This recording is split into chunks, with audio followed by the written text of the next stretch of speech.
I grew up in a family with a father who was always good at directions. He always knew which way was north, south, east, west. I mean, this was before, we had maps on our phones to tell us when to turn. My dad just always knew where he was and how to get where he was going. And I think I naturally thought, watching my dad as a kid growing up, that I must be good at that too. My dad was good at that. I must be good at directions as well. And it took me about 10 years into my marriage with children and a wife who liked to gently remind me of the truth to realize that I am terrible with directions. I get lost all of the time. I get lost with the map. I get lost without the map. I'm terrible at directions.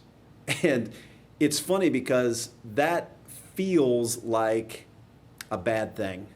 But one of the things I've learned over the years is that we're not meant to be good at everything. We want to be completely self-sufficient.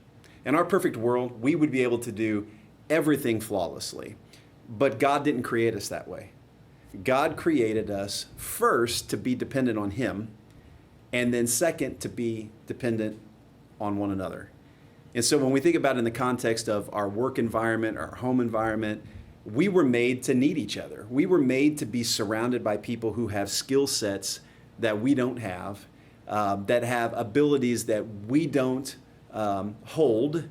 And the same is true for the other people around us. We carry certain traits, certain skill sets, certain giftings that others need. And God made us this way strategically so that we would first look to Him and then look out to others. And so each and every day we actually have an opportunity. I take this as good news to be a part of something greater than ourselves, to actually need God and need one another is not a sign of weakness. It's a sign of strength in our lives and in our workplaces.